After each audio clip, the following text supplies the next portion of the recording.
From the final centuries of the Roman Empire into the early Middle Ages, the Italian countryside underwent a slow but profound transformation. Archaeological discoveries now make it possible to trace how rural life, patterns of settlement, and systems of production gradually changed over time. The decline of the late Roman world did not occur suddenly. Instead, the breakdown of established agricultural structures and settlement organization began during the middle of the imperial period and continued steadily until the mid-6th century. During these centuries, the traditional Roman system of large rural estates gradually weakened, and the economic and social networks that had supported them slowly dissolved. At the same time, however, certain political and administrative structures remained in place, continuing to shape the landscape even after major conflicts, such as the Gothic War. The emergence of early medieval fortifications and strongholds reveals how new forms of authority and control replaced earlier systems of organization, marking the gradual rise of regional power and lordship. The long process that reshaped the countryside between the 7th and 8th centuries eventually produced the early medieval village, a new form of rural community very different from the classical world that preceded it. Although recent research has clarified many aspects of these changes, the transformation of rural Italy cannot yet be described through a single unified model. Archaeological investigations have focused mainly on certain regions, including parts of northern Italy, Tuscany, Lazio, Abruzzo, and Apulia, while other areas remain largely unexplored. Differences in research methods have also produced uneven results, making it difficult to construct a complete national picture. Still, enough evidence exists to identify broad patterns alongside distinctive regional developments. Scholars no longer concentrate primarily on demonstrating a sharp break between antiquity and the Middle Ages. Instead, attention has shifted toward understanding the deeper forces that produced gradual change, and the local variations that shaped different regions in distinct ways.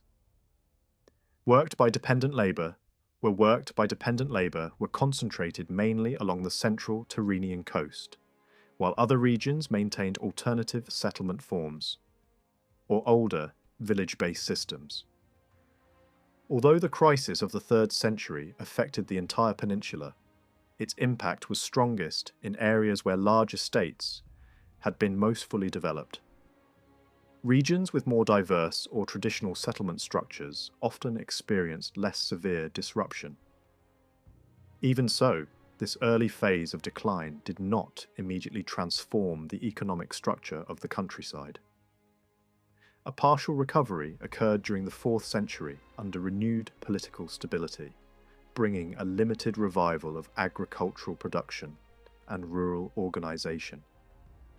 Many estates were reorganised, residential spaces were redesigned, and farming practices shifted towards cereal cultivation and pastoral activity in areas that had previously supported specialised forms of agriculture. Yet this recovery did not halt the long-term process of decline. Between the early 5th and late 6th centuries, the system of large Roman estates gradually disappeared. Excavations throughout the peninsula reveal a consistent pattern. The inhabited areas of once prosperous estates shrank dramatically. Rooms were subdivided into smaller spaces, and luxurious architectural features were replaced by simpler constructions.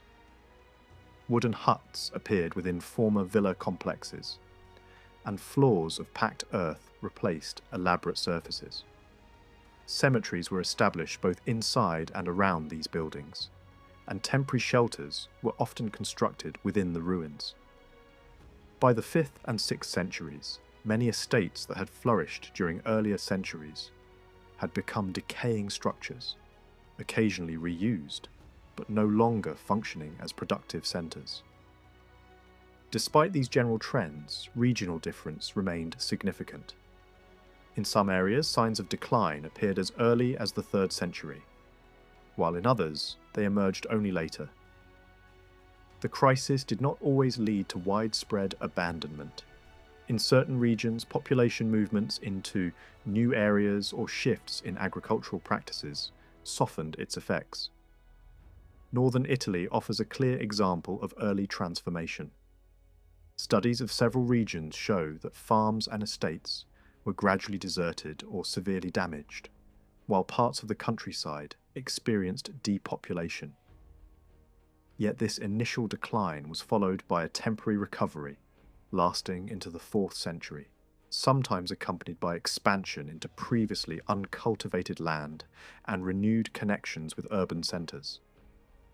The presence of the imperial court in Milan may have played a role in this development, although the economic impact of these changes remains uncertain. Excavations in northern settlements reveal that smaller rural communities once served as intermediaries between cities and the surrounding countryside. These centres experienced a degree of prosperity during the 4th century, even as weaker rural sites suffered. Recovery depended on the reorganisation of population and production networks, and some estates underwent substantial expansion or monumental rebuilding.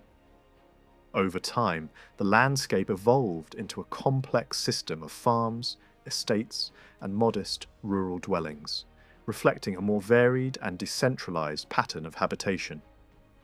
In central Italy, the transformation followed different paths. In Tuscany, the decline of urban centres made it difficult to trace the relationship between cities and rural territories. Rather than shifting agricultural activity to new areas, the crisis allowed the survival of more efficient farms, while encouraging the formation of large landed estates, organised around older rural centres. Villages increasingly reappeared as focal points of settlement, sometimes emerging from former estates or roadside facilities that had gradually developed into communities. In many cases, ancient structures such as bath complexes or military posts were transformed into inhabited settlements that later gained administrative or religious importance. At the same time, new forms of habitation appeared alongside large estates. Small groups of dwellings, temporary shelters, and cave settlements emerged, often occupied by communities living from forest resources or small-scale agriculture. Although the number of settlements declined sharply in some areas, medium-sized farms and estates continued to operate, sometimes maintaining connections with nearby towns. Coastal estates remained important as centres of fishing and maritime activity, though internal changes to their structure suggest that their economic functions were shifting towards smaller, community-based production systems. Elsewhere on the peninsula, patterns varied widely. In some inland regions, villages had remained the dominant form of settlement throughout the Roman period and continued to do so into late antiquity. In other areas, the number of rural sites declined significantly, with smaller communities disappearing while larger complexes endured longer. In parts of southern Italy, settlement patterns encouraged the growth of certain production centres at the expense of others, accompanied by the concentration of land ownership and a renewed emphasis on cereal cultivation. In Sicily, populations increasingly gathered in established settlements on plains and hills, many of which continued to be occupied for centuries. The final collapse of the Roman estate system during the 5th and 6th centuries was the result of deep structural changes, rather than sudden destruction. Economic difficulties, the growing isolation of Italy within the empire, dependence on external markets, and the weakening of traditional elites all contributed to the process. Although the Gothic War intensified these developments, it did not create them. The countryside was not entirely abandoned, but population density declined. Economic links between cities and rural areas weakened, and subsistence agriculture became increasingly common. During this period, new forms of settlement appeared among the ruins of earlier structures. Small fortified sites and rural churches emerged across the landscape, often constructed using materials taken from abandoned estates. Surveys of certain regions reveal scattered and impoverished communities living in fragmented environments that lacked the organized hierarchy of earlier centuries. The landscape became more irregular and less structured, reflecting the collapse of earlier systems of control. Nevertheless, social distinctions and local hierarchies did not disappear entirely, as evidence from burial practices and material culture suggest continued social differentiation. One of the most important developments of this period was the rise of fortified settlements. As political authority fragmented and military concerns became central to society, defensive structures were built not only along frontiers, but also within the interior. These fortified centres were established by public authorities and served administrative and defensive functions. Many were short-lived, abandoned once immediate threats disappeared, but others developed into important regional centres that coordinated economic and political life in surrounding territories. The establishment of fortified settlements coincided with broader changes in rural organisation. Older estates were sometimes partially rebuilt using simpler materials, while others were converted into burial grounds or religious centres. In several regions, rural populations began to cluster around churches, which provided both spiritual and social organisation. These religious sites often became focal points for scattered communities, replacing earlier forms of territorial administration. By the middle of the 6th century, long-distance trade had largely collapsed, and economic activity became increasingly local. Production shifted toward regional markets, and imported goods became rare. Cities themselves declined, losing their economic vitality and becoming more similar to rural settlements. Industrial production diminished, and most communities relied primarily on subsistence agriculture.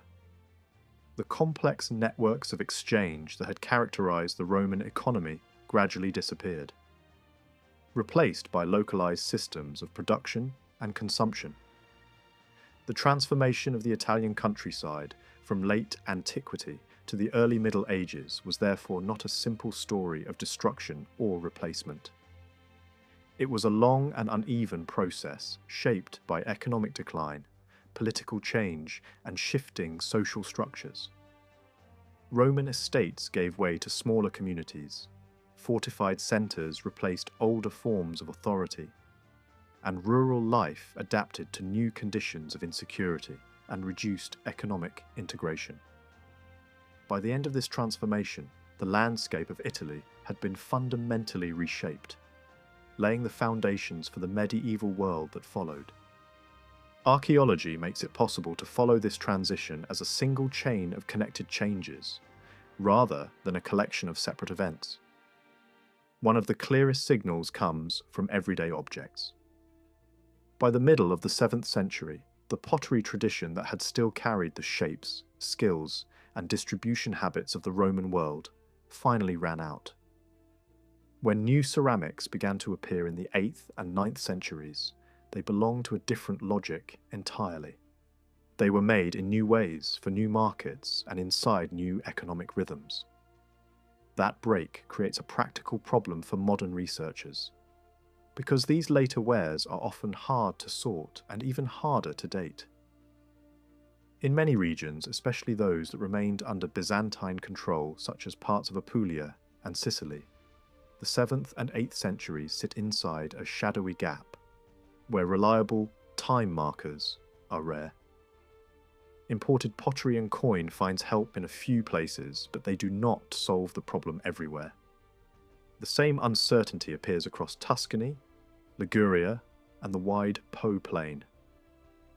More discoveries have been made in recent decades, yet the overall pattern remains striking. The African and Eastern fine wares, amphorae, and red-coated table pottery of late antiquity were not replaced by anything similar. Instead, people relied more on other materials and containers, and a world that once expressed itself through standardized ceramic supply began to express itself through wood, glass, and recycled metal. At the same time, social signals in death and ritual also shifted. In territories shaped by Lombard power, grave ornaments became less common, and Christian burial customs encouraged a new emphasis on private churches. Settlement geography changed too. In many areas, life on the plains lost momentum, while hills and mountains began to draw people again after centuries in which lowlands had dominated. Defense mattered, but it was not the only reason. Old patterns of housing and craft production that had survived the 5th century crisis finally dissolved between the 6th century and the early 7th. Taken together, these changes point toward a real turning point in the later 7th century. The broad outline is persuasive, even if the details are still missing for many regions. The thinness of the evidence in some areas suggests that local paths differed, yet the shared outcome is easier to recognize than the steps that led there. Settlement began to reorganize into tighter, more centralized networks, with fewer scattered nodes and stronger focal points. Tuscany preserves some of the clearest traces of this shift, because many hilltop villages there stayed occupied for long stretches of time. These communities became stable successes, and over the 9th and 10th centuries, social divisions inside them grew sharper. Those distinctions did not appear all at once. They developed gradually and prepared the ground for what these sites would later become as stone fortifications rose and the places hardened into castles. Similar stories unfolded elsewhere. In parts of Piedmont, archaeological work has shown that later castles often stand on top of earlier clustered villages, rather than replacing empty ground. In the Sabina region, fortified settlement did not always begin as a castle in the later medieval sense. It could grow out of earlier wooden villages that were already there, later strengthened and enclosed. Comparable processes appear in Abruzzo and Molise, where fortification and settlement concentration sometimes involved the direct involvement of both lay landholders and church landowners, suggesting deliberate planning rather than pure flight from danger. Evidence from hilltop villages also suggests that growing hierarchy and the rise of powerful lordships were closely connected to the development of the early medieval manorial world. Written records begin to speak more clearly of estates organized through strict social relationships, but archaeology hints at how such arrangements looked on the ground. A lord's personal reserve land was unlikely to be represented by a single isolated farmhouse. It makes better sense as a protected and centralized nucleus, the kind of place that leaves traces of storage, production, and authority clustered together. In several sites, an early phase that looks relatively even and uniform gave way to clearer divisions in space and status over the 9th and 10th centuries. That shift aligns with the broader impression of aristocratic families consolidating land, tightening control, and reshaping obligations. In this long sequence, the castle emerges not as a sudden invention, but as the final layer laid over earlier settlements. Sometimes it reinforced an existing community. Sometimes it formalized an already important center. And sometimes it was planted onto ground that had not been settled before, creating a new anchor point in the landscape. The growth of hilltop villages happened alongside another major development: the expansion of royal and aristocratic monasteries. During the 7th and 8th centuries, churches and monastic foundations spread across the countryside, forming a network that helped organize and supervise rural populations. This ecclesiastical web did not replace village life, but it interacted with it. The late Lombard and Carolingian centuries were an era when large monasteries could function like small towns. Some stood on the remains of earlier settlements and grew into complex institutions, with workshops, decorated churches, and substantial populations. Their position could also make them politically sensitive, especially when they sat near contested frontiers. Periods of prosperity could be followed by abrupt shocks, including raids and destruction. And later, rebuilding did not always restore earlier influence. Other foundations expanded their reach by creating dependent outposts, smaller houses tied to a parent community, which extended monastic influence from mountain interiors toward coastal zones and key routes. Between the 7th and 9th centuries, the movement of people and the reshaping of settlement networks altered the countryside in deep ways. Relations between the ecclesiastical network and the hilltop villages were not simple or one-directional. Around monasteries and rural churches, a familiar pattern often appeared. A religious centre attracted small clusters of habitation that could grow over time. Hilltop villages, by contrast, were places where internal social rules and local leadership were being renegotiated, sometimes producing sharper hierarchies. For a time, these two models existed side by side, each offering a different way to organize people, land, and authority. By the 10th century, however, an important shift becomes visible in many areas. Large monasteries in several regions were already losing strength, while parish churches increasingly found themselves pulled inside fortified settlements. This tells its own story. Investment in hilltop sites proved profitable for landholding powers, and the centres of rural life were increasingly shaped by the logic of protection, storage, and authority concentrated in one place. In northern Italy, this stage of change is harder to follow, largely because the evidence is uneven and some areas remain understudied. In parts of Trentino, analysis often stops around the 7th century, leaving later developments less visible. Lombardy and Veneto show a similar gap, except for a handful of fortified centres, where continuous occupation can be demonstrated. Some early medieval villages appear briefly and then vanish, leaving traces of short-lived experiments in settlement. Wooden churches, rare and fragile by nature, sometimes appear as lonely witnesses to communities that formed and then disappeared. Comparable patterns can also be seen farther south, where temporary sites were established for only a few decades, sometimes even in wooded areas that were poorly suited for agriculture. Such settlements suggest moments of pressure, opportunity, or local initiative that did not always result in lasting success. In Emilia-Romagna, investigation has often focused more heavily on the late antique estate world, which makes later shifts harder to describe in detail. Still, the rapid shrinkage in the number of known sites should not be read as the countryside collapsing into emptiness. In the same period, new clustered settlements were being founded alongside the network of Byzantine and Lombard fortified places.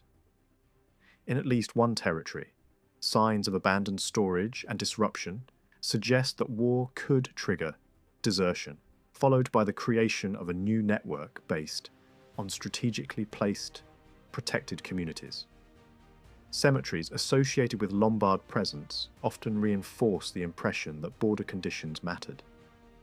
A region that functioned as a frontier in the mid-7th century would naturally encourage settlement choices that emphasize safety, oversight of routes, and defensible positions.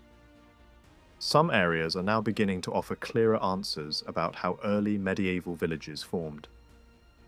Around Lake Garda, near Verona, surface finds suggest that village life often grew in connection with zones already inhabited in late antiquity, maintaining an agricultural base rather than starting from scratch. In Piedmont, evidence remains limited but revealing.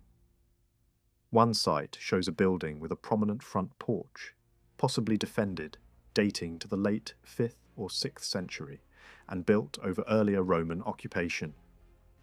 Elsewhere, late antique fortifications were reused in the 7th century, and then reinforced again in the 10th and 11th, showing how old structures could be repurposed across centuries. In a few cases, estate centres later received boundary walls that enclosed small, dense spaces, suggesting a move toward controlled habitation. Yet even where protected villages appear, they did not necessarily absorb everyone. Rural populations could remain split between nucleated communities and isolated houses, producing a mixed landscape rather than a single uniform pattern. In the south-central zones, the picture becomes sharper. Early medieval villages in Lazio have been recognized for a long time, and the creation of large papal estates has been interpreted not simply as population growth, but also as an attempt to stabilize and revive weakened areas. Excavations at key rural sites have shown active communities, with varied pottery circulation and evidence for both local and non-local goods. Survey work across parts of the region points toward a countryside organised heavily around villages, including fortified sites that anchored local networks. In Abruzzo, continuity and disruption existed side by side. Movement toward hilltop sites began early, and during the Lombard era it was often driven by unstable conditions in zones, marked by conflict. Some villages successfully established themselves and lasted. Others emerged briefly, then disappeared, leaving only thin traces. Apulia's followed a different trajectory in many areas. Between the 7th and 10th centuries, parts of the interior were weakened in favour of growing port towns, especially along the Adriatic coast, where major harbours gradually expanded into urban centres. Large-scale repopulation of the countryside became more visible later, linked to renewed initiatives and shifting political priorities. Sicily presents yet another pattern. Surveys in several districts indicate increasing desertion from around the 5th century, with the survival of larger settlements, where late, antique fine wares and later medieval ceramics appear together. Populations often gathered into villages that followed older, late antique frameworks but did not always maintain direct continuity with earlier structures on the ground. In some areas, the transition through the 9th century Islamic conquest does not look like a single abrupt break. Instead, it can appear as an uneven process in which villages remained clustered but unfortified, and some began to weaken already by the late 10th or early 11th century, as new centres were founded and older ones lost their role. Tuscany, studied more systematically than most regions, shows a particularly clear sequence. During the 7th century, the poorest and most fragile settlements were abandoned, including some that had formed near churches. Population increasingly concentrated in hilltop villages that, in many cases, remained occupied for centuries. Several excavated sites make this transformation visible. Some villages grew out of earlier, late antique rural complexes, while others formed more spontaneously. Early phases often show little evidence of strong internal hierarchy, suggesting that aristocratic control was limited at first. Over time, the structure becomes more legible. On the coast in the Maremma region, for example, an early cluster of huts remained in use over a long span, repeatedly rebuilt as older levels eroded or were replaced. A stone church was added later, and by the 10th century, dwellings of different sizes suggest emerging differences within the community. These huts were simple but practical. Timber posts, walls of branches and clay, straw roofing, dirt floors, and fireplaces set near entrances without built chimneys. The settlement's long life and later references to an estate centre point to a rural nucleus that gradually took on the character of an organised domain. In the late Carolingian period, the highest area held a larger structure, smaller buildings, and the church, forming a topographic focus that would later be reinforced when a lordly stone building was placed there in the 11th century. The layout makes it plausible that an estate centre occupied the summit, while peasant houses spread down the slopes. A similar rhythm appears at another Tuscan hilltop village that began as a community of huts and later evolved into a collecting centre for agricultural produce.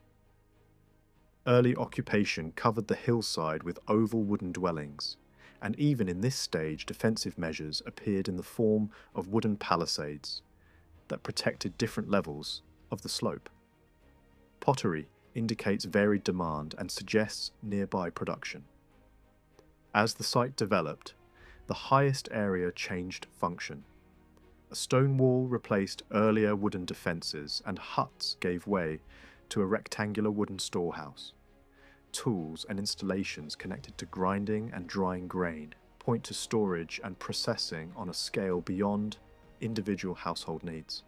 The separation between the summit zone of surplus and work structures and the lower zone of dwellings implies an emerging hierarchy and a nucleus of landowners, able to claim rights over territory and production. After destruction by fire, rebuilding continued and the summit remained inhabited, showing that the place had become more than a temporary refuge. In these kinds of sites, the countryside's transformation is not told through royal decrees or battlefield stories alone, but through the slow rearrangement of daily life, where people lived, how they stored food, which routes mattered, what materials they used, and how authority took visible shape on the ground. Poggibonsi began as a compact hilltop community, roughly 2 hectares in size, that remained alive for close to 300 years. In its earliest phases, the place was built from the simplest materials that could be gathered and shaped locally: timber frames, clay packing, and roofs of straw. The setting itself offered protection.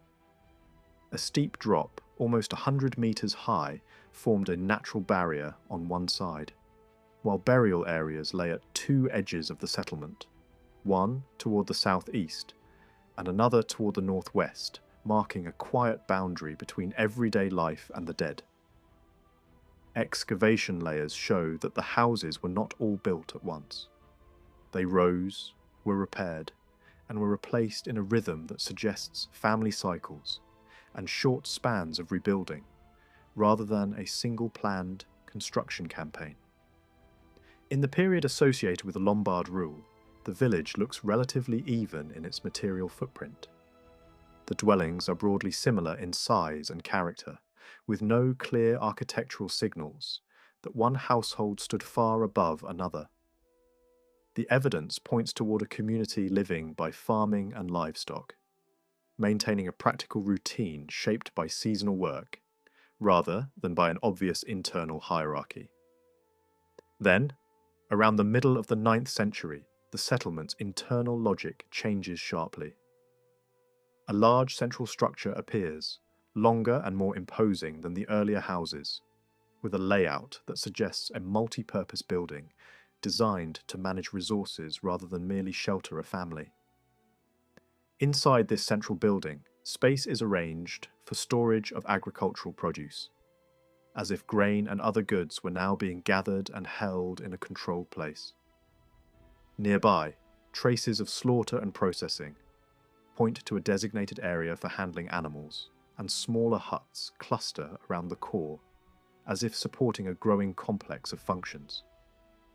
A yard space takes shape, along with zones that hint at craft activity and organised storage of surplus beyond daily needs.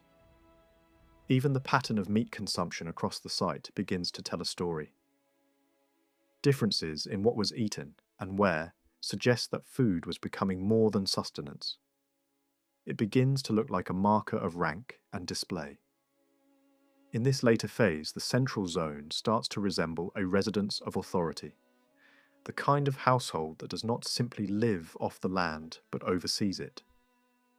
The village's heart may have been the seat of a local landholder, the nucleus of an estate centre where production, collection, and status were brought together. This local story fits into a wider moment of change unfolding across the peninsula. By roughly the mid-7th century, a long transformation reaches maturity. The older landscapes, shaped by Roman systems of production, movement, and administration, finally give way, and a new pattern of concentrated settlements begins to dominate. hilltop communities and clustered villages spread rapidly in many regions, driven largely by peasant choices and practical necessity, with surprisingly little resistance from the older order that had once organized rural life. These new nodes become the first durable framework of medieval landscapes. They do not emerge as finished castles or stone-built strongholds at the beginning. In their earliest forms, they are places of timber, earth, and daily labour, but they gather people into tighter communities than the scattered farms and small sites that had characterized much of late antiquity. Once this network exists, it attracts new attention. During the 8th and 9th centuries, rising elites move into this landscape and begin to shape it more deliberately. Their aim is not simply to live within the new settlement map, but to imprint power onto it through control of production, storage, and land use. Signs of recovery, where they appear, are most visible in these hilltop villages, rather than in dispersed rural sites. The village community becomes the stage where material changes mirror social change. Buildings begin to differentiate. Certain areas concentrate surplus and craft work. Certain households gain access to better spaces, better goods, and better food. Over time, this shift aligns with a broader movement from landholding, based mainly on private property and personal ties, toward a more territorial kind of lordship, where control is exercised across a defined area through fortified centres and organised dependencies. As older political frameworks weaken in the 10th century, space opens for local aristocracies to harden their authority in different regions. Castles then appear as a tangible expression of a new hierarchy, rising not out of nowhere, but out of earlier village structures that had already begun to separate leaders from followers. While the countryside was reorganising around these new centres, another transformation was unfolding in the cities. Research into early medieval urban life took a major step forward when archaeologists began to investigate Italian towns with the same intensity once reserved for the classical period. Starting in the late 20th century, excavations expanded across the peninsula, including both cities that had been abandoned and those that continued to function as living urban places. Work at different sites produced a growing body of evidence about how buildings were constructed, how materials were reused, and how public and private spaces were reorganized over centuries. That evidence changed the way early medieval cities were understood. For a long time, these towns were judged mainly by whether they still performed the roles that had defined them under Roman rule: administrative authority, legal standing, formal economic functions. Because of that approach, the physical reality of streets, houses, workshops, and altered public monuments remained vague. Studies often concentrated on general topography, identifying walls, roads, palaces, and major structures, and relied heavily on written testimony or on assumptions derived from the better-known cities of the High Empire. With so little material evidence integrated into the picture, descriptions of early medieval urban life could swing wildly, producing incompatible interpretations, without raising alarm, simply because the subject was not anchored to the ground. As excavation results accumulated, scholars began to propose models that, even when they emphasized different points, often converged on shared basic features. Debate continued, especially over how to describe what happened. Some preferred language that implied decay and revival, while others leaned toward neutral terms that treated the period as a transition rather than a fall or a rebirth. The argument was not merely about words. It shaped how evidence was read and how change was measured. Yet regardless of terminology, the most useful outcome of these discussions was a clearer sense that the early medieval city cannot be reduced to a single pattern any more than the Roman city can. The Roman urban world itself was not one fixed model frozen in time. Likewise, early medieval towns evolved across the centuries, from the 7th to the 10th, adapting differently depending on region, politics, and economy. The continuing presence of cities across much of Italy remains one of the most distinctive features of this period. Many classical towns survived into the early Middle Ages, and new settlements also emerged that aspired to urban status. Surviving cities typically held notable populations, housed both public authority and bishops, and continued to attract aristocratic residents. Trade did not vanish from these places, though its form and scale could vary sharply. Compared with many neighbouring Mediterranean regions under different political and economic conditions, the density of urban centres in Italy stayed relatively high. The urban model therefore retained an important role in organising territory, institutions, and exchange. Yet this broad statement hides striking regional variation. In the north, many towns founded in the Roman era continued, and in some areas new urban centres appeared as well. In several regions, modern administrative capitals trace their roots directly back to Roman foundations. But other zones tell a different story. In certain parts of Piedmont, for example, a number of Roman towns were abandoned and never reoccupied. Their disappearance may reflect the fact that some had been created primarily to serve institutional purposes, rather than to answer a deep settlement need. Once the administrative framework that sustained them weakened, they had little ability to survive on their own momentum. Similar patterns can be observed in central Apennine areas, where some Roman towns failed to outlast the 5th century, sometimes in tandem with a weakening of the surrounding rural settlement structure. In regions corresponding to ancient Tuscia, the picture becomes more fragmented, and the reasons are tied to the uneven nature of Romanization itself. Some places were reshaped by forceful refoundation and then struggled when their political or military purpose declined. In a few cases, economic activity in the surrounding territory escaped urban control, weakening the city's grip and accelerating urban crisis already by the late 2nd and early 3rd centuries.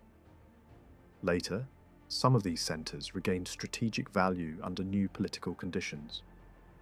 But that recovery did not necessarily restore a city in the classical sense. By contrast, other towns along parts of the northern coast and in key inland positions gained renewed vitality from late antiquity onward and later became major centres under Lombard and Carolingian rule. These differences underline an essential point. Urban survival increasingly depended on local circumstances, rather than on a single empire-wide pattern. The decline of the Roman municipal system had obvious effects. City layouts and building quality changed. Public display, urban comfort, and the maintenance of monumental infrastructure often deteriorated. In some cases, the classical urban site itself was abandoned and later resettled only in altered form by smaller entities that did not match the old institutional scale. This fragmentation also suggests that the roots of urban crisis often predate the formal collapse of imperial structures. Many Roman towns had been promoted for administrative and political reasons. They flourished as long as imperial patronage and local aristocratic investment maintained them. Where spontaneous settlement remained oriented around older village systems, especially in parts of the central Apennines, urban centres never became the primary magnets of population. Under such conditions, the weakening of Roman rule triggered a kind of selection process that some towns could not survive. Yet this explanation cannot be applied everywhere because changing economic functions in the countryside could also reshape the urban map in unexpected ways. In the Po Valley, for example, the growing importance of river movement and trade helped sustain certain ancient towns and encouraged new developments in areas that had been marginal in the older Roman network. Water routes could create new urban gravity, supporting settlements that did not fit the classical pattern of inland municipal control. In the Veneto region, the situation is especially revealing. Political disruption and border conflict could lead to urban abandonment in some zones, yet at the same time both Lombard and Byzantine authorities had reasons to stimulate certain centres, reinforce others, and create new nodes where control of routes and resources mattered. These measures helped counterbalance losses and reshaped the map in ways that later centuries would amplify. In southern Italy, the urban picture is less fully illuminated by archaeology, though some outlines are becoming clearer. In broad terms, the ancient city network seems to have held up less strongly than in the north, with a significant portion of classical urban centres either shrinking drastically or disappearing by the 6th century. Where towns remained vigorous, central authority often played a major role. Investment flowed toward places that mattered economically, controlled valuable resources, or occupied strategic positions. In some areas, rural settlements recovered functions once dominated by cities, complicating any simple story of urban decline. Certain centres clearly benefited from political presence and the prestige of local courts, which sponsored building works including fortifications. Other cities present puzzles. Some appear to have survived without leaving obvious traces of exceptional vitality, while other famous commercial centres are well understood in their economic role, but remain harder to picture in their physical layout because material evidence is still patchy. To understand what changed inside cities, it helps to recall what the Roman urban model looked like at its height. Roman towns were laid out with structured grids, straight streets intersecting at right angles, and blocks assigned to different uses. Public buildings for governance and worship stood alongside private houses, and heavy investment created paved streets, water supply systems, drainage, and a strong separation between the spaces of the living and the dead. Cemeteries typically lay outside the city, reinforcing a symbolic boundary. This massive program of construction marked city fabrics for centuries. When later changes came, they appeared dramatic precisely because the earlier baseline had been so monumental. From late imperial times into the early Middle Ages, the appearance of Italian cities undeniably shifted. Yet change did not mean universal destruction or total conversion of every public space. Some elements remained constant, and none is more visible than the city wall. In late antiquity, walls were restored and strengthened as insecurity grew, shaped by internal conflict and external pressures. These walls were defensive in function, but they also carried ideology, projecting order and authority.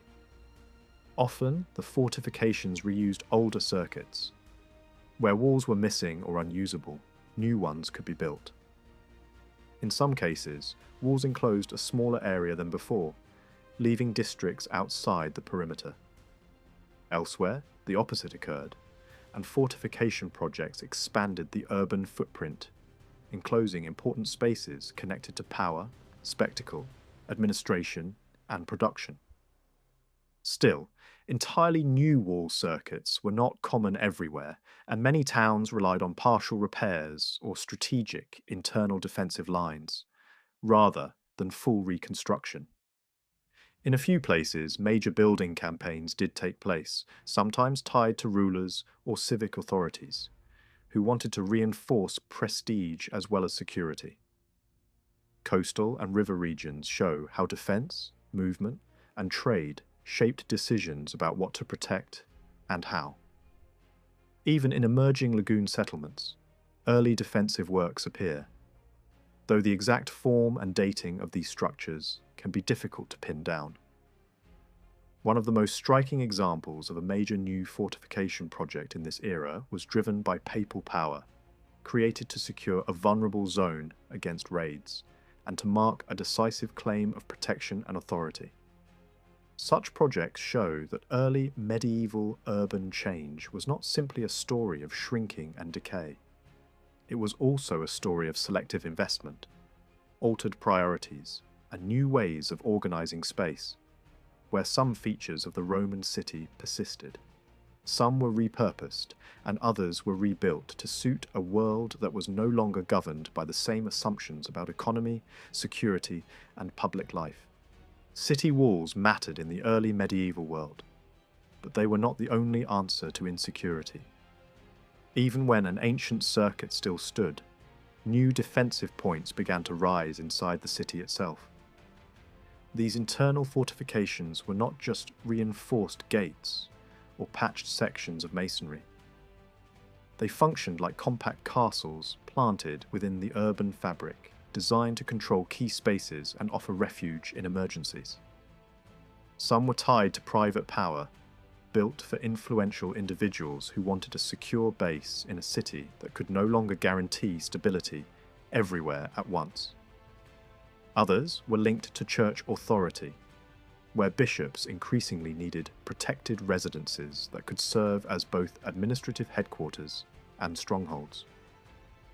In certain towns, fortified episcopal complexes became symbols of how leadership was shifting. Secular and sacred authority were still distinct, but both were learning to survive inside the same landscape of uncertainty. Alongside these new strong points, the early Middle Ages inherited another kind of monumental presence from the Roman and post-Roman past: palaces. Many imperial and royal residences did not vanish overnight.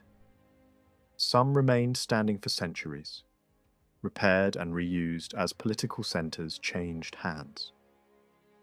In a few places, the memory of these palatial complexes outlived their original function, surviving in descriptions long after the world that created them had disappeared.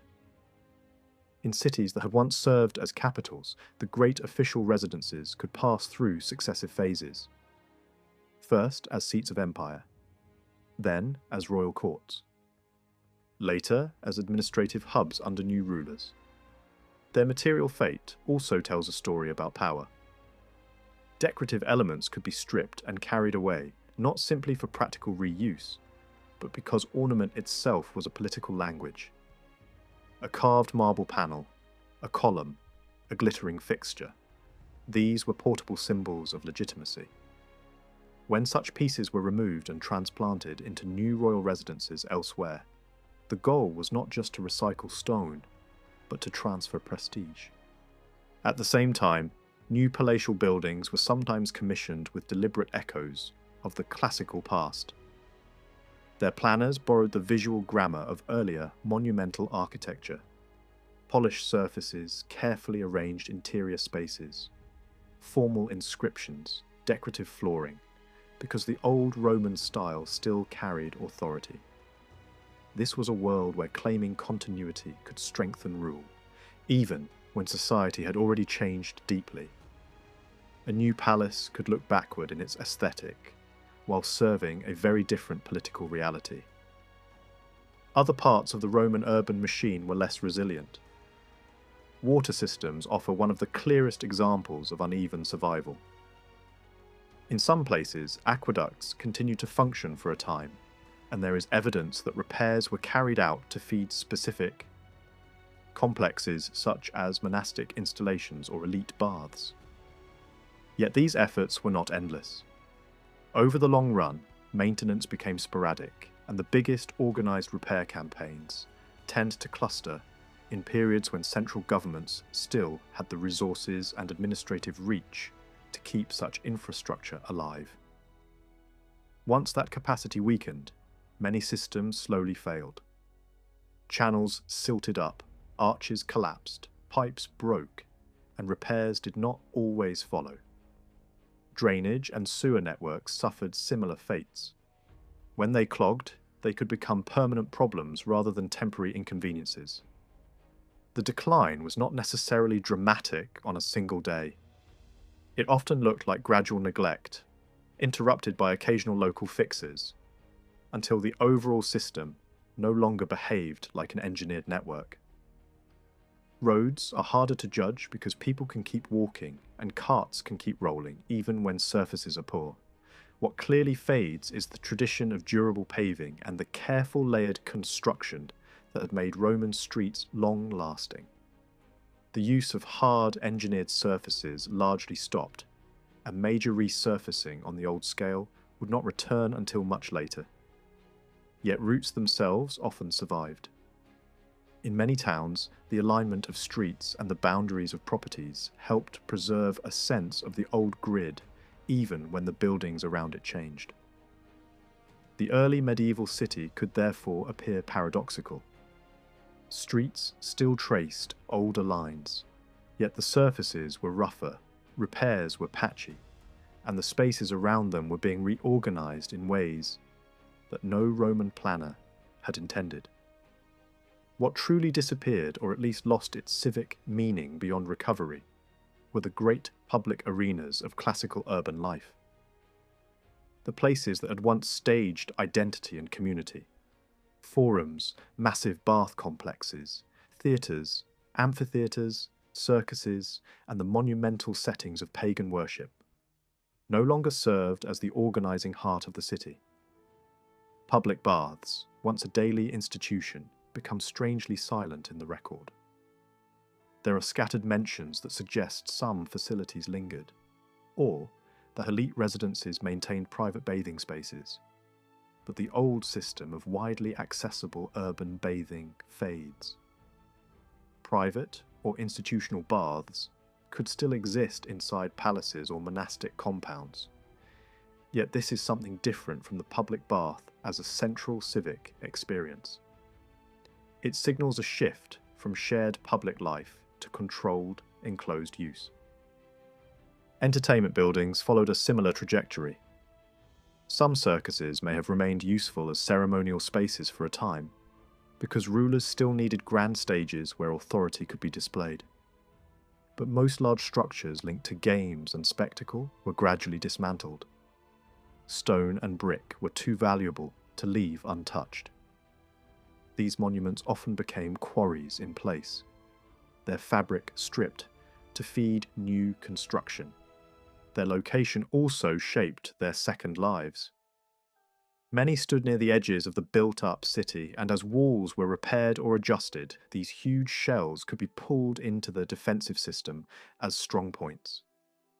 An amphitheatre, with its massive ring of masonry, could serve as a ready-made fortress element once its original purpose died. Elsewhere, theatres and similar buildings were carved into smaller units, divided into private property, or turned into burial spaces. Over generations, their outlines could remain visible, not through standing walls, but through the city's street curves and plot lines. In some places, the only surviving trace might be a place name that remembered what once stood there. In others, excavation reveals the hidden story, an entertainment complex pressed into service as part of a defensive line, or transformed into housing and workshops, its old identity buried under new function. The same logic of reuse and dismantling shaped the fate of pagan sacred spaces. For a long time, it was assumed that temples simply became churches in an orderly wave of conversion, but the reality looks far less uniform. Resistance, local politics, ownership changes, and practical needs all influenced what happened. Sometimes conversion did occur. Sometimes a temple was stripped and abandoned. Sometimes it became a storehouse, a residence, or simply a convenient source of stone. The growth of Christian urban space did not require every pagan building to be transformed directly. Instead, Christianity reshaped the city through a new constellation of buildings and institutions. From late antiquity onward, basilicas for worship and gathering, baptisteries for initiation rites, and residences for clergy appeared within the city. Outside the walls, the geography of holiness expanded around burials of saints and martyrs, funeral churches, and new cemeteries. Over time, these sites became anchors. They drew movement, encouraged settlement nearby, and altered how roads and neighbourhoods connected. The map of the city began to reorganize around Christian focal points, rather than around the civic monuments of the old order. This shift in the built environment also reflects a shift in patronage. In the Roman world, public prestige had often been expressed through civic buildings and monumental infrastructure funded by emperors, local elites, and public finance. In the early medieval centuries, investment increasingly flowed into Christian monuments. Bishops became major patrons. Rulers supported church building, not only as piety, but as politics, because sacred architecture could legitimize authority, unify communities, and mark territory. The most visible stone rising in many cities was no longer a new forum or a grand bath complex, but a church, a baptistry, or an episcopal compound. As these changes unfolded, open ground began to appear inside cities in ways that would have looked strange in the High Empire. Early medieval urban areas were often less densely built, and construction relied more heavily on perishable materials that leave weaker traces. Written descriptions and archaeological patterns point to gardens, fields, and grazing spaces within the walls. Herds and flocks could be kept close, and patches of cultivation might sit where paved streets and tightly packed housing had once dominated. This has sometimes been described as the ruralization of cities, the idea that countryside activities and landscapes moved inside the urban perimeter. There is truth in the observation, but it can be misleading if taken too far. Even when fields and pasture existed within walls, cities did not simply become villages. They remained larger, more complex, and institutionally different. Many still housed bishops, courts, officials, markets, and administrative memory. Their classical inheritance also mattered. Ruins of older monuments stood as visible reminders of ancient status, shaping how people imagined the city, even when they no longer understood every structure's original function. A more useful way to see this ruralization is as a selective transformation rather than a total conversion. Some districts changed dramatically, losing their old civic role and becoming open or semi-rural spaces. Other districts remained inhabited and active, and urban life reorganized around these surviving islands of density. The result was a fragmented city. Zones of settlement clustered around certain public or private cores, separated by open ground, ruins, gardens, and workshops. This fragmentation becomes one of the defining features of the early medieval urban landscape. In some regions, especially in parts of the north, the differences between urban and rural housing and daily material culture narrowed so much that by the 10th century, they can appear almost indistinguishable in the archaeological record. Housing makes this shift especially visible. Roman cities had long been dominated by durable construction, stone, brick, concrete, combined with plastered walls, tiled roofs, and, in wealthier contexts, mosaics and decorative floors. Large single-family residences could cover extensive ground, organised around courtyards and porticos, reflecting a Mediterranean elite tradition. More modest homes often echoed that layout on a smaller scale. In the biggest cities, dense and mixed housing included small units, tucked into upper floors, or appended to larger blocks.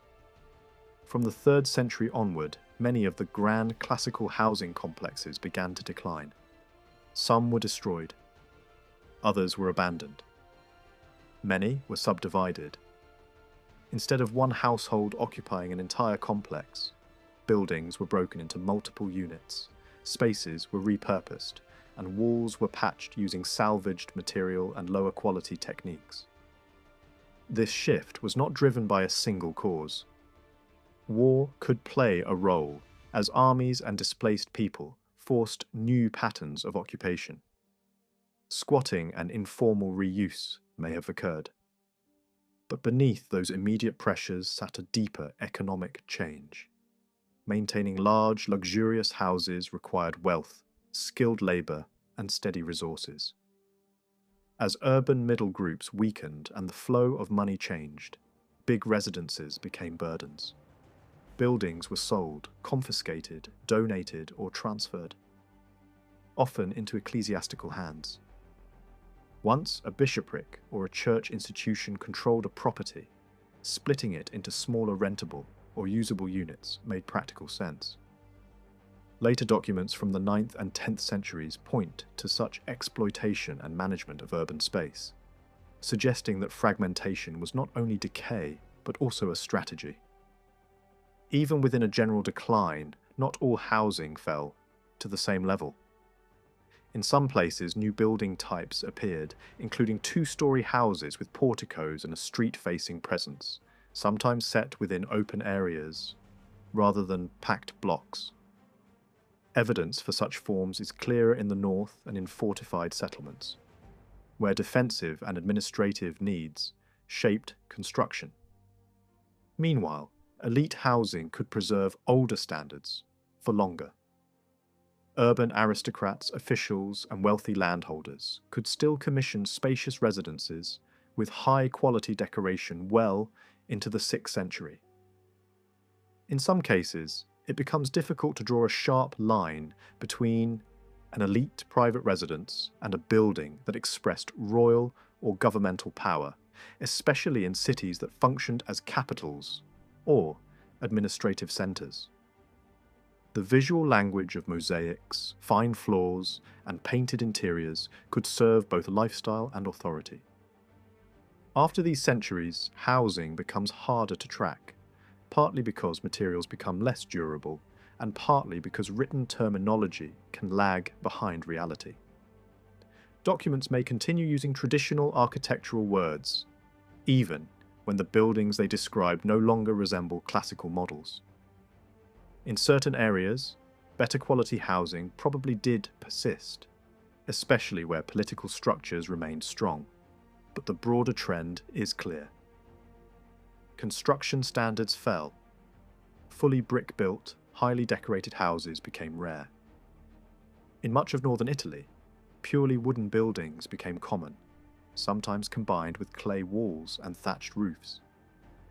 These structures were often single-room and multi-purpose, built with posts and beams, practical and quick to assemble. Where wooden elements survive, they reveal that carpentry skill mattered, and that standardized components may even have been traded. Crucially, these wooden urban houses resemble rural buildings of the same era, reinforcing the sense that urban and rural material life had drawn closer together. Only later, with new political and economic conditions, would that similarity begin to reverse. How did contemporaries experience these changes? The surviving voices of the period, filtered through elite writers and official documents, suggest shifting perceptions across time. In late antiquity, observers could interpret visible transformation as decay, describing cities as bodies in decline and expressing anxiety that urban life was losing its former order and dignity. Such language reflects more than architecture. It signals the discomfort of aristocratic groups watching social and structural change erode the world they knew. Later, the reigns of certain rulers were remembered as times of renewal and stability, celebrated for restoring cities and rebuilding monuments. Yet closer examination often suggests that actual building programs could be more limited than the rhetoric implies. Praise of restoration sometimes functioned as propaganda, projecting an image of revived order even when resources were constrained. Still, periods of relative peace likely did help private building and repair, and modest improvements could feel dramatic against a background of uncertainty. Then war and invasion brought a darker tone.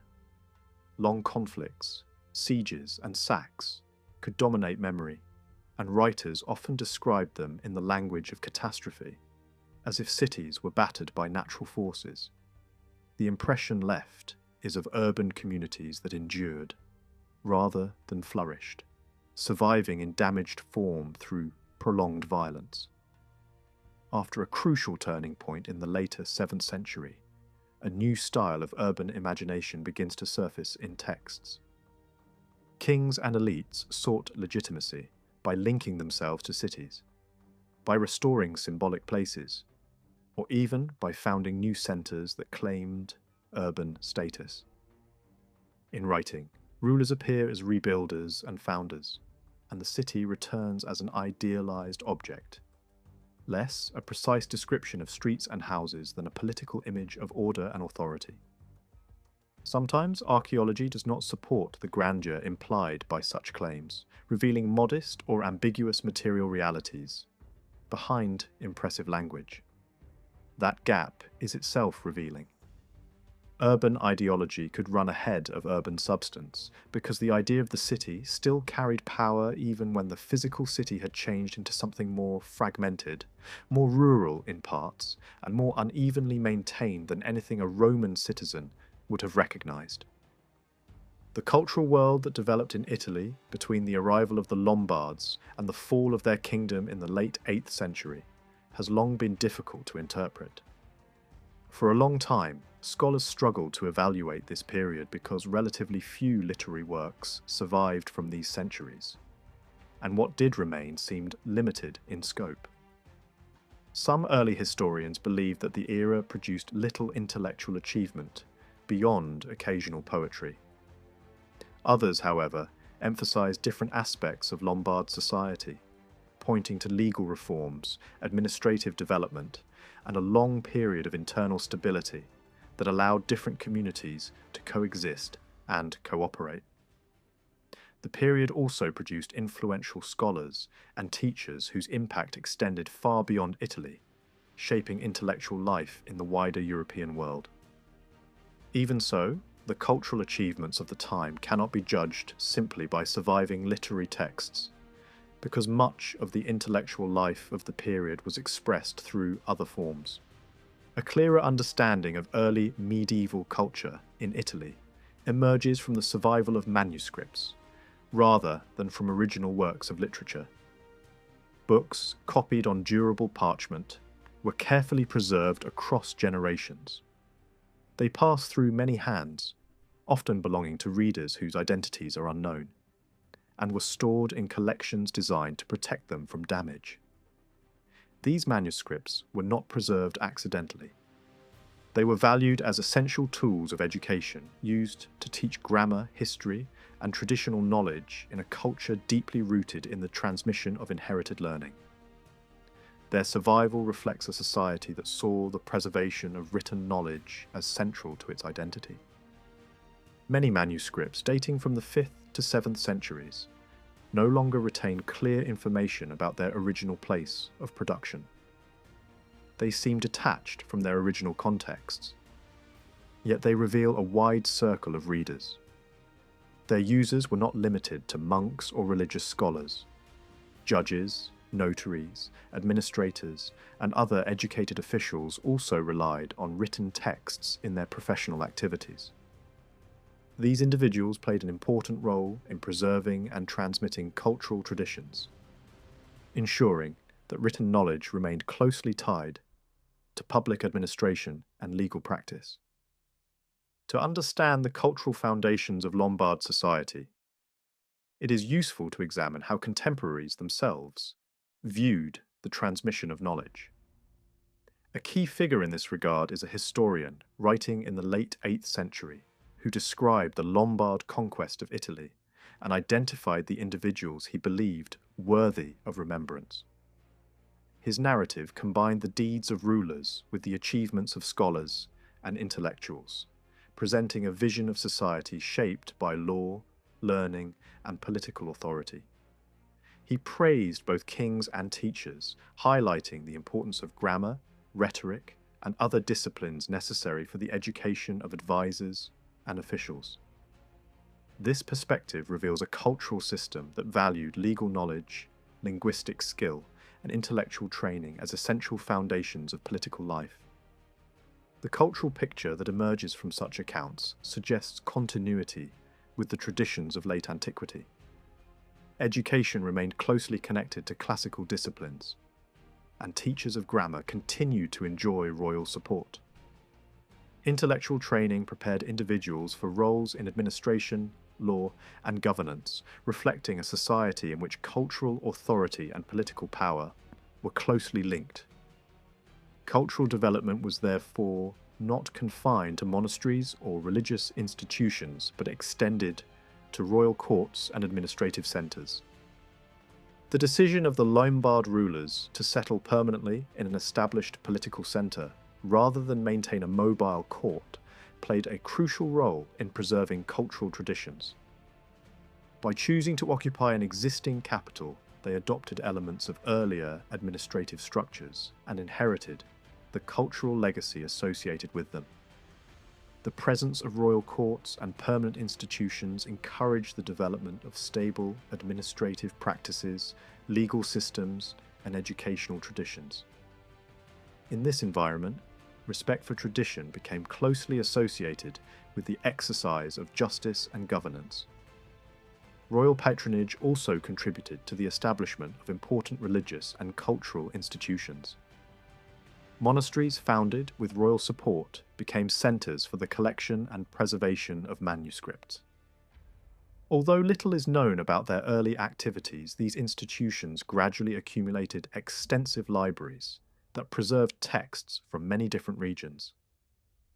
Over time, they became major repositories of learning, safeguarding works that might otherwise have been lost.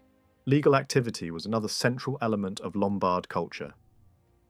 Royal legislation demonstrates familiarity with earlier legal traditions and reflects a deliberate effort to maintain continuity with the past. Legal texts reveal knowledge of Roman law and show how rulers sought to reform and renew existing institutions, rather than replace them entirely. The concept of renewal without breaking from tradition became a defining feature of medieval political culture. Innovation was understood as a process rooted in historical memory, linking present authority with inherited practices. The production of law required a class of educated specialists capable of interpreting tradition and translating royal decisions into formal language. Training in grammar and rhetoric was therefore essential, not only for intellectual development, but also for the functioning of government. These officials drafted laws, organized public ceremonies, and produced texts celebrating rulers and civic life. Their work demonstrates the practical role of literary culture in political society. Educational activity relied heavily on collections of classical texts adapted for teaching. These compilations brought together works from earlier periods and reshaped them for contemporary use. Particular attention was given to correct language and spelling, reflecting concern about changes in spoken Latin. Scholars sought to preserve linguistic standards at a time when everyday speech was evolving into new forms. The preservation of correct language was seen as essential for maintaining legal precision and cultural continuity. The importance of legal tradition is further reflected in the careful copying of legislative texts. These manuscripts were written in prestigious scripts associated with ancient legal documents, demonstrating the continued authority of earlier traditions.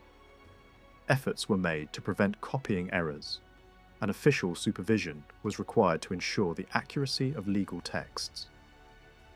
This concern for textual precision influenced later scholarly efforts to correct and revise classical works, contributing to the preservation of ancient literature. Historical memory also played an important role in legitimizing authority. Legal collections often included accounts of the origins of the Lombard people, linking contemporary governance with ancestral tradition. The past was not merely recorded, but actively used to justify present institutions and reinforce political identity. The adoption of Latin as the language of administration and scholarship shaped the intellectual life of Lombard society. Educational programs emphasized classical learning, including the study of grammar, rhetoric, and the liberal arts. Manuals designed for the training of officials circulated widely, establishing shared standards of knowledge. These texts provided guidance not only in language but also in cultural traditions and social practices, ensuring continuity with earlier intellectual models.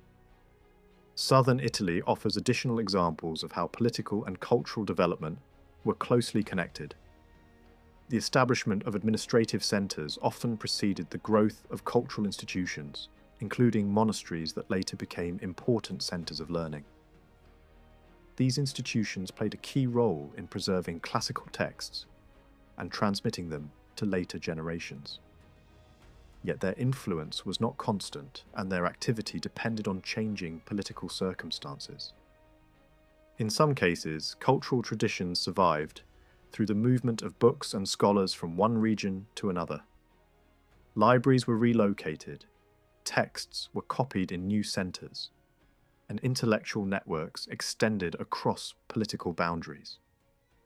Administrative offices maintained written correspondence and records, demonstrating the continued importance of literacy in governance. These practices contributed to the preservation of knowledge, even in periods of political instability. Royal courts also became centres of cultural exchange.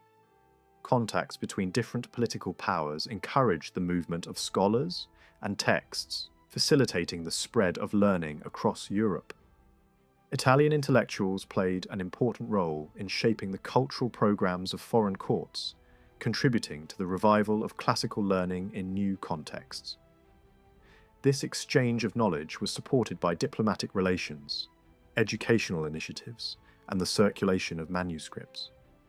The revival of classical literature in later centuries depended largely on the survival of texts preserved in Italy.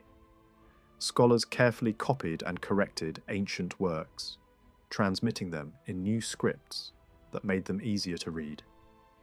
This process ensured that much of the classical heritage was not only preserved, but also adapted to the needs of medieval education. Education in this period served practical purposes. Officials responsible for legal administration, record-keeping, and governance required specialized training. Instruction included grammar, rhetoric, and legal knowledge, as well as practical skills such as writing and calculation. Educational manuals provided models for official correspondence, public praise, and ceremonial expression, reflecting the close connection between literacy and political authority. Cultural life also extended beyond written texts. Artistic and architectural works commissioned by the ruling elite reveal a strong interest in classical models. Buildings, decorative programs, and artistic styles often drew inspiration from earlier traditions, demonstrating a conscious effort to preserve the cultural heritage of antiquity. This continuity in visual culture parallels the preservation of classical literature. By the later 8th century, intellectuals trained in Italy were influential in broader European cultural developments. Their expertise in grammar, law, and classical learning shaped educational reforms and contributed to the formation of new centres of scholarship. The exchange of ideas between Italian and foreign courts illustrates the interconnected nature of early medieval intellectual life.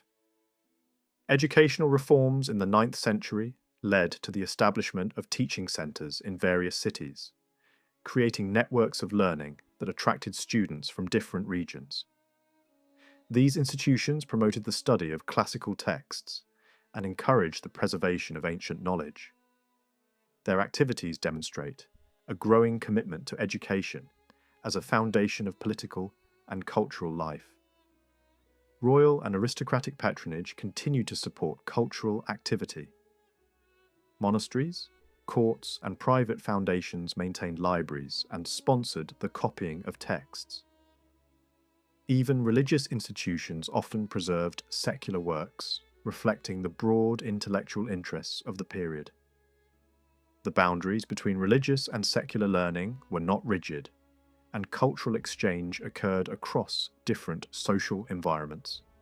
The study of classical authors remained central to education, and reading lists show remarkable continuity across generations. Scholars focused on linguistic and stylistic analysis, while also exploring history and mythology. Their efforts preserve both the content and the interpretive traditions associated with ancient literature. Legal education remained equally important. Knowledge of law was often transmitted within families, connected to administration and governance.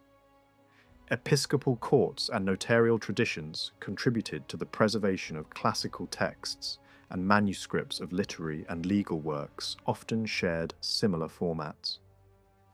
This overlap reflects the practical use of written culture in everyday administration. Educational materials were not limited to major literary works. Manuals for apprentices included glossaries, grammatical exercises, astronomical diagrams, and writing practice. These texts reveal a broad culture of literacy, extending beyond monastic settings and involving a wide range of readers. In southern Italy, centres of learning continued to develop traditions associated with earlier scholars. Teachers produced grammatical works and instructional texts, although the loss of many archives makes it difficult to assess the full extent of literacy among the population. Surviving evidence nevertheless suggests a society in which written culture played a significant role in both public and private life. The cultural history of Lombard Italy therefore reveals a complex picture. Rather than a period of decline or stagnation, it was an era characterized by the preservation of tradition, adaptation of classical knowledge, and integration of learning into political and administrative life. Cultural continuity was maintained through manuscripts, education, legal practice, and artistic patronage. Although few original literary works survive, the intellectual foundations laid during these centuries played a crucial role in shaping the cultural landscape of medieval Europe. During the 10th century, writing in Italy developed in a striking and unusual direction. Authors increasingly embraced a highly self-conscious and elaborate style of expression. Their works often drew inspiration from obscure intellectual traditions and displayed an intense fascination with rare vocabulary, complex sentence structures, and the mixing of different languages. The result was a form of writing that could appear dense, exaggerated, and sometimes difficult to follow. This style did not arise from isolation but from intellectual circles closely connected to political and ecclesiastical authority. Many of its practitioners were bishops, scholars, and church officials who operated within imperial administrations and diocesan courts, sometimes serving as advisors or chancellors. Their writings reflected a desire to demonstrate learning and rhetorical mastery, producing a refined and ceremonial language suited to the formal atmosphere of religious and political institutions. Two prominent figures played a leading role in shaping this literary culture. One was a bishop active in Verona, a city whose important library collections were later dispersed, but once formed a major centre of learning. The other was a bishop associated with the political court at Pavia, a gifted author who devoted himself to describing the events of his time. His historical writings reveal both a love of storytelling and strong personal opinions about contemporary rulers. His works demonstrate deep familiarity with classical literature and rhetorical theory, and his narratives often employ complex literary techniques designed to produce contrast and dramatic effect. This writer possessed a remarkable talent for satire and parody. He was capable of reshaping classical themes in unexpected ways, transforming elevated literary models into vivid and sometimes scandalous narratives about contemporary figures. Through such stories, he offered insight into the private lives and social relations of the aristocracy, portraying courtly society with both humour and criticism. These accounts also reveal aspects of elite education, including the practice of domestic instruction within noble households, which mirrored the educational arrangements of royal families. At the same time, other authors composed works praising rulers and celebrating political authority. Such compositions were often designed as models for future writers, drawing heavily on the language and structure of classical epic poetry. Their authors demonstrated extensive knowledge of ancient texts and sought to revive classical forms in the service of contemporary political culture. These works illustrate how literary production remained closely connected to the needs of power, providing ideological support for rulers and shaping public representation. The study and preservation of classical historical texts also continued during this period. Manuscripts dealing with Roman history and imperial traditions circulated widely in northern Italy, where scholars and church leaders assembled collections of important works. These books were often gathered on behalf of rulers or political authorities and later transported across regions, contributing to the spread of learning beyond Italy. The movement of manuscripts reflects the existence of intellectual networks that linked different centres of power and culture. Interest in classical learning was not limited to northern Italy. In southern regions, rulers and aristocrats cultivated libraries containing works of history, literature, and scholarly commentary. Some of these collections included copies of major Roman authors and interpretative texts that explained classical poetry. The existence of such libraries demonstrates the continued prestige of classical culture and the active role of political elites in preserving ancient knowledge. Italian scholars also maintained strong connections with intellectual life beyond the Alps. Teachers trained in Italian schools travelled abroad and participated in broader European debates about language and learning. Some complained of criticism from foreign scholars, especially regarding their use of Latin, in which had developed distinctive features in Italy. Others proudly emphasized their education in prestigious Italian centers, showing that these schools retained considerable reputation. Administrative and legal practices further illustrate the importance of writing in 10th century society. Official documents were carefully produced and distributed to different centers of authority, ensuring their preservation and legal validity. These practices reveal the continued importance of written records in governance and the maintenance of political order. Ancient manuscripts also remained in active use during this period. Scholars read, annotated, and supplemented texts that had been produced centuries earlier.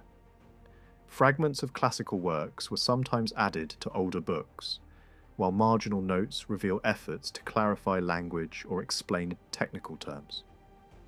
Such practices demonstrate a continuous engagement with the intellectual heritage of the past and a determination to preserve cultural memory. From the 6th to the 10th century, Italian intellectual life remained strongly focused on the disciplines of grammar and rhetoric. Mastery of language was considered essential for education, administration, and public life. This emphasis prepared the way for later developments, including the revival of legal scholarship that would transform European education in the following centuries. The preservation of classical texts by both secular and religious communities provided the foundation for this intellectual renewal. The written culture of early medieval Italy was also expressed through a vast range of legal documents. These texts served practical purposes, establishing rights, recording agreements, and regulating relationships between individuals and institutions. They formed an essential part of social and economic life, providing formal recognition of obligations and property ownership. Two main categories of documents existed. Some were issued by public authorities such as rulers or church leaders, while others were prepared for private individuals. Even documents created for private purposes had public significance because they established rights, recognized by the community. These records reveal how legal systems functioned and how social relations were organized. The survival of such documents is limited, representing only a small portion of what was originally produced. Nevertheless, the surviving material provides valuable insight into early medieval society. The earliest documents from Italy date mainly from the 6th and 7th centuries and were concentrated in a few regions. Over time, however, the number of surviving records increased significantly, especially from the 8th century onward. Collections preserved in certain cities and religious institutions provide the richest sources for this period. Most surviving documents come from ecclesiastical archives. This reflects the close relationship between religious institutions and broader society. Churches and monasteries received property donations, managed estates, and played a central role in economic life. Because legal transactions often involved land or property, these institutions became the primary centres for producing and preserving written records. Another reason for the predominance of ecclesiastical archives was the development of organised systems for preserving documents. Religious institutions created libraries and archives where texts could be stored and maintained. Political authorities, by contrast, often lacked stable archival practices, and many secular records were lost through destruction or neglect. As a result, the surviving documentation largely reflects the activities of religious communities. The individuals who produced legal documents did not initially form a distinct professional group. Documents could be written by priests, clerks, or educated laymen, depending on the circumstances. Only gradually did specialized notaries emerge, particularly in regions influenced by Byzantine administrative traditions. Over time, these specialists assumed increasing responsibility for legal documentation.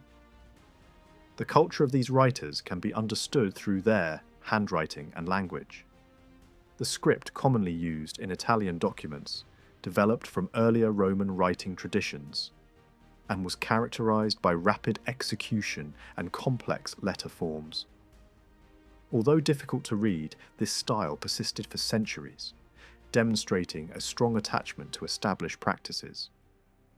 Even when new forms of writing spread across Europe, Italian notaries often continued to use older scripts, reflecting a deep respect for tradition. The Latin used in legal documents also differed significantly from classical literary language. It followed its own conventions, shaped by long-standing legal practice rather than formal education. Grammatical irregularities, simplified structures, and phonetic variations were common. This was not a sign of ignorance, but a deliberate continuation of an established legal language rooted in earlier legislation. The origin of this legal Latin can be traced to the codification of Lombard law in the 7th century.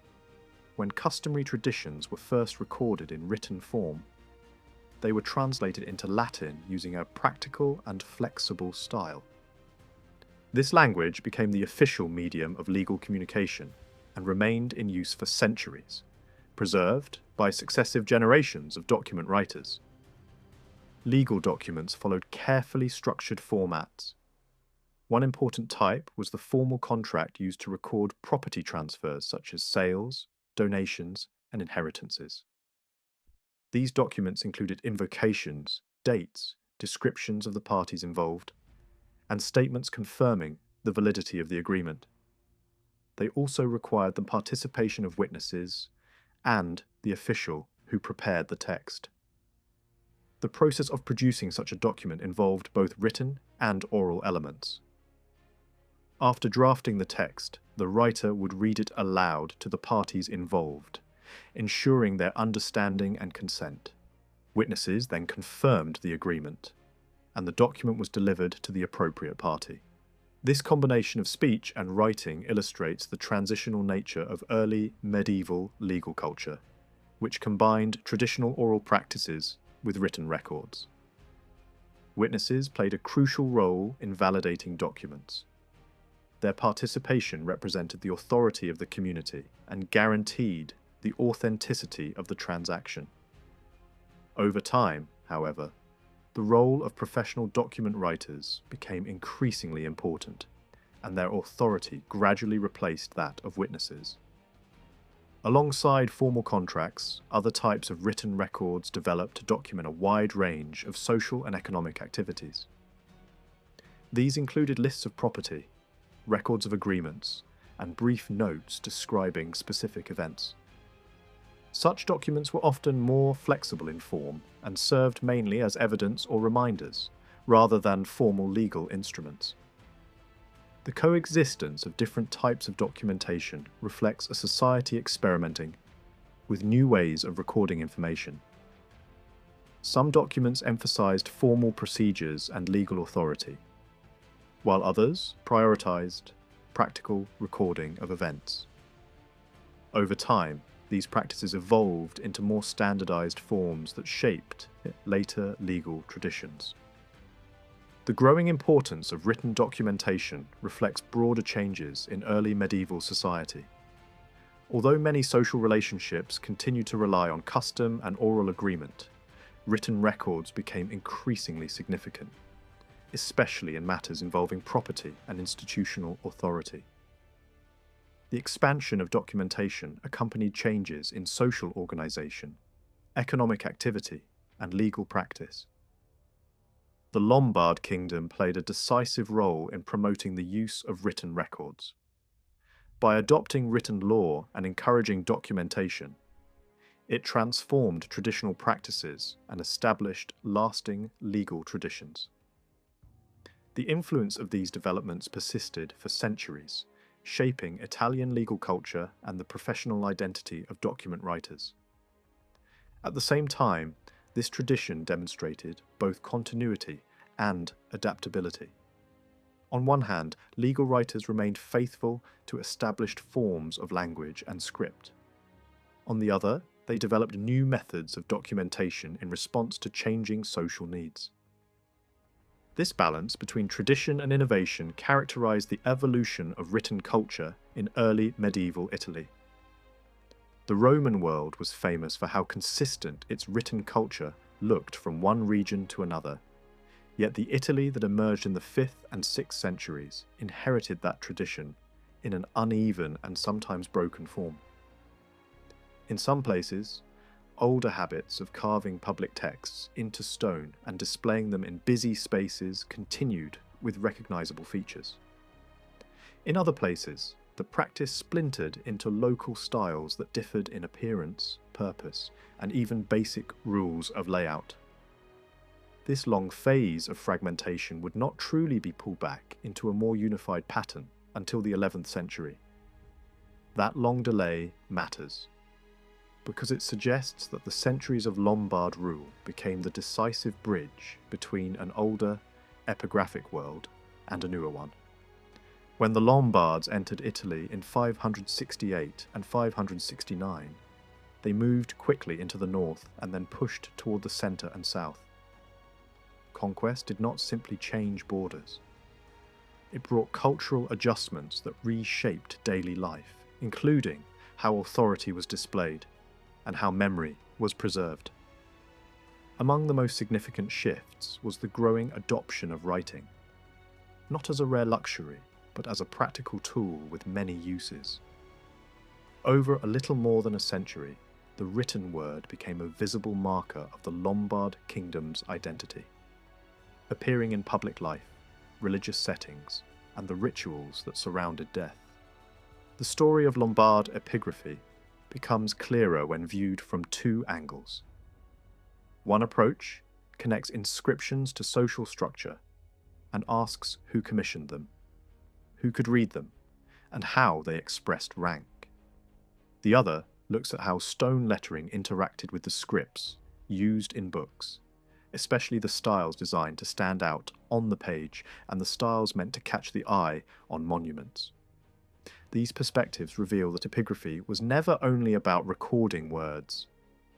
It was also about shaping a public image and choosing a visual language that signaled belonging, authority, and cultural alignment. For open spaces intended to be seen at a distance and often commemorated achievements, honoured individuals, or marked important moments. Funerary inscriptions formed another major category, and many followed strict conventions refined over centuries. Names, titles, offices, and honours were arranged according to patterns that balanced content, with spacing and line breaks, producing a disciplined harmony between meaning and design. Alongside this official world existed a more informal layer of writing. Scratched messages on walls, hurried marks on plaster, names cut into columns, and notes added to everyday objects such as tiles or bricks could reach wide audiences.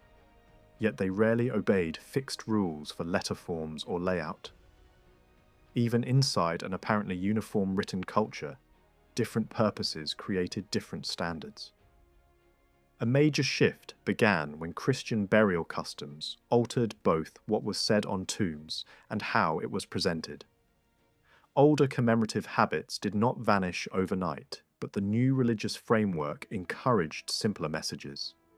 In many cases, inscriptions shrank to the bare essentials, a name and a date of death, sometimes with a short phrase of hope rather than a long list of worldly honours. As content tightened, the careful classical balance of letter shapes and spacing loosened as well. Layout became less disciplined, and the older capital style no longer controlled the page with the same authority. The change was not merely artistic. It reflected a new set of priorities about what mattered to remember and how remembrance should be displayed. In 4th century Rome, a further transformation appeared when church leaders invested heavily in celebrating martyrs and shaping Christian memory through visible writing. New poems and commemorations demanded a script that looked distinctive and worthy of sacred places. A new calligraphic style was created by reshaping the older capital model with sharper decoration and a more refined rhythm. Strokes gained ornamental endings, curves became more deliberate, and letters tended to narrow as they descended, giving the line a controlled, elegant tension. This style quickly became fashionable beyond the original context and was soon used for a range of texts associated with the clergy. Over time, it helped establish the idea that an elite community could have its own recognizably elite script, one that stood apart from everyday writing.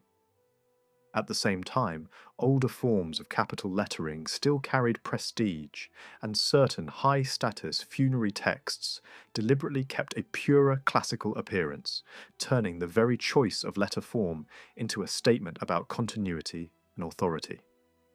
From the 6th to the 8th centuries, Rome saw a noticeable contraction in the production of inscriptions. The decline was both quantitative and qualitative.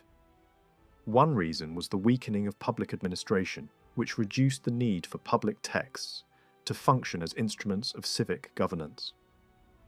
Economic strain also mattered. Stone carving depended on skilled labour and stable patronage, and both were under pressure.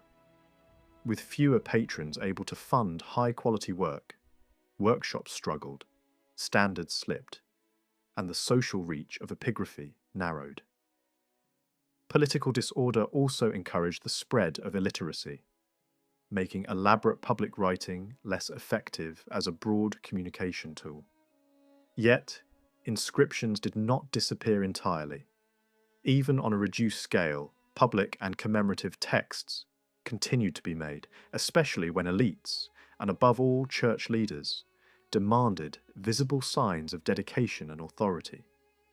In these centuries, a capital style emerged that tended toward more rectangular proportions. Letters grew taller, curves tightened toward the extremes, and the internal spaces of letters became smaller. Cross strokes often rose upward, giving the line a different balance than earlier Roman models. Alongside this elite preference, other commissions increasingly used rounded letter forms more familiar from the world of manuscripts. As these forms entered stone carving, the old capital system was disrupted, and a wider range of hybrid shapes appeared.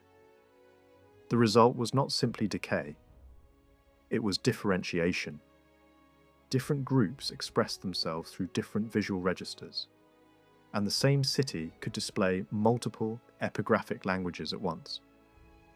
By the 8th and 9th centuries, two broad tendencies stood out.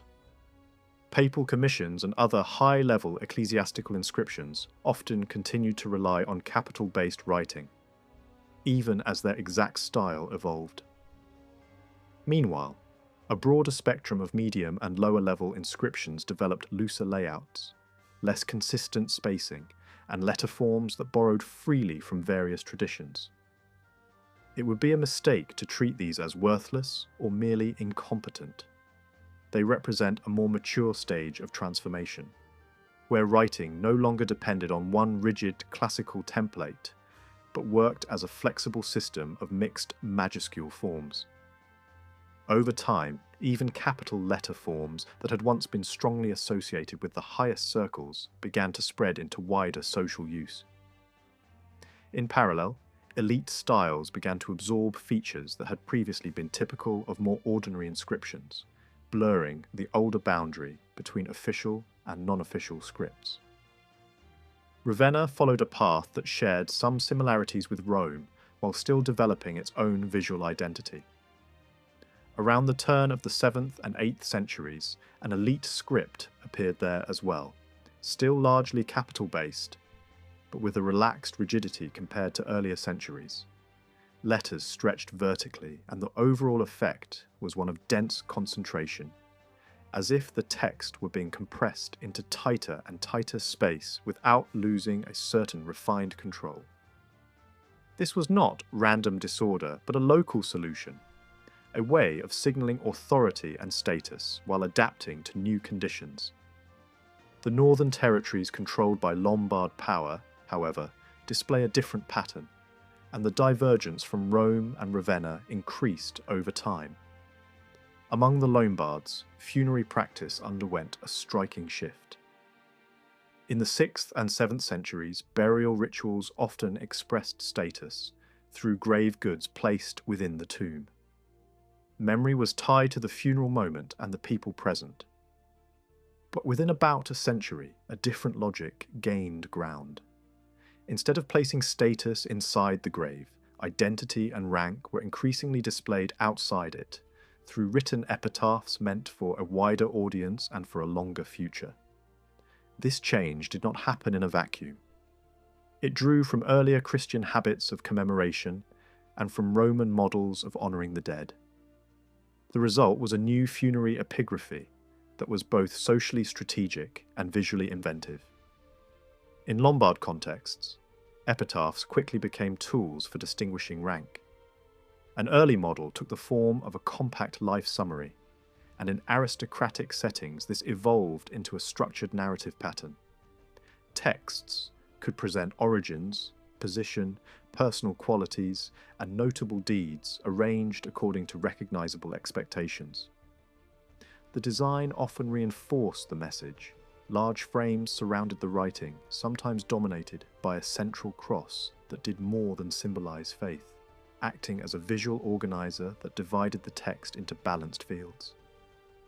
The lettering itself developed into a distinctive high-status style, derived from capital models but reshaped into a tall, narrow form with slim strokes and ornamental endings.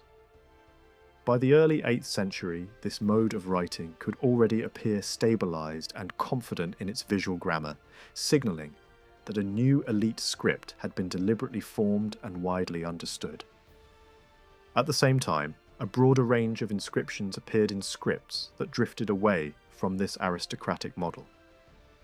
Letter forms became increasingly mixed, sometimes influenced by manuscript habits, sometimes slipping toward less consistent shapes, and sometimes ending in graffiti-like writing that cared little for layout. These lower intensity inscriptions could be extremely simple, sometimes containing only a name and a burial date.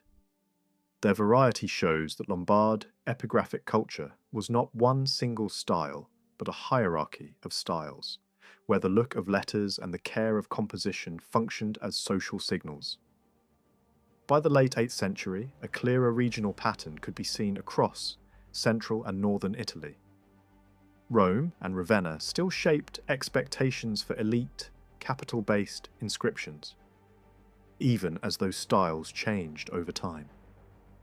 Medium and lower-level inscriptions across the peninsula increasingly relied on hybrid systems that borrowed from manuscript scripts. Within Lombard territories, however, writing became something more than a neutral vehicle for words. It became a conscious marker of identity. Inscriptional style was used not only to transmit information, but to declare status, affiliation, and cultural position.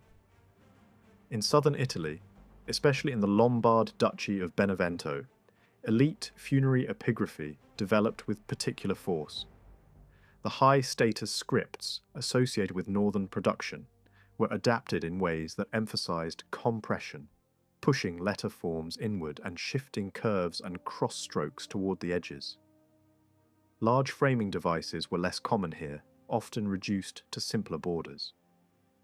Yet the picture is complicated by the presence of Byzantine territories nearby, where inscriptions could reveal Lombard influence in both framing and letter style.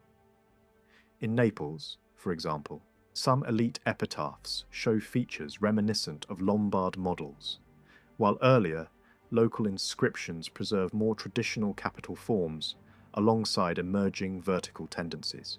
Comparisons across decades suggest that southern scripts, even when aiming at the same aristocratic effect, were more open to the influence of manuscript writing than northern equivalents. This difference challenges any neat separation between lay stone carving workshops and ecclesiastical writing environments, since the southern evidence points to stronger interaction between the two. The link between book culture and stone lettering helps explain what happened in the south. Before the 9th century, elite epigraphy in many places still looked like a broad continuation of older capital habits. Then, between the 8th and 9th centuries, manuscript-style letter forms began to enter monumental writing more clearly, and this shift seems connected to the people who planned inscriptions as much as the people who carved them. Individuals trained in book culture could have shaped the layout and letter choices of stone texts, bringing with them habits learned in scriptoria and schools. This influence could extend beyond letter forms into the content itself, especially where courts encouraged refined funerary poetry and crafted commemorative narratives. In such an environment, contacts between stoneworkers and ecclesiastical writers become not only possible, but likely, especially in regions where ruling elites maintained close relationships with educated clerics. Northern Italy moved in another direction when Carolingian influence reshaped the graphic landscape. There, earlier Lombard models were eventually displaced by a reworked capital style associated with Carolingian cultural authority. The effect was a shift toward a different standard that aligned with broader political homogeneity. In the south, by contrast, local solutions deepened. A distinctive regional script tradition developed that could serve charters, books, and inscriptions alike, creating a unified visual identity across different kinds of writing. In this southern setting, epigraphic style did not simply follow ancient inheritance, but was constantly negotiated through contact with book hands and the institutions that produced them. One revealing case comes from major monastic centres in the south, where early inscriptions appear to echo manuscript habits, as if stone lettering were initially guided by models taken from book production. Over time, however, a local monumental style could emerge and solidify, becoming recognizable in its own right and even feeding back into the ways display scripts were used in manuscripts. This kind of two-way influence suggests that monumental writing and book writing were not isolated arts but parts of a single visual conversation. By the 9th century, Benevento's cultural life shows the strength of this interaction. Manuscripts produced in its milieu used display scripts in capitals and rounded forms executed with deliberate emphasis, and certain letter shapes became noticeably narrow, creating a visual sharpness that matched the elite taste for refined distinction. Elite tomb inscriptions from the same environment reveal capital writing, blended with rounded inclusions, implying deliberate stylistic choice and close ties to ecclesiastical culture. At the same time, commissions from lower status groups more often relied on unofficial majuscule forms derived from capital patterns, without the same level of manuscript influence, reinforcing the idea that mixed systems were strongest, where elites and ecclesiastical institutions overlapped. By the end of the 9th century and the opening of the 10th, a new epigraphic landscape had taken shape across Italy, and it would set the standard down to the late 11th century. In the north, Carolingian capital forms became dominant and replaced older Lombard conventions. In the south, a Lombard-rooted monumental style continued, but it retained a strong manuscript component. In Rome, capital lettering returned to broader social use, no longer confined to the highest commissions alone. These developments in stone corresponded closely to what happened in manuscripts. Northern Italy increasingly aligned with Carolingian, minuscule as part of a politically unified world, while southern Italy maintained its own script tradition used at every level of written production. The result was not a simple story of decline and revival, but a long process of regional choices, social signalling, and shifting relationships between institutions, workshops, and the people who decided how writing should look in public.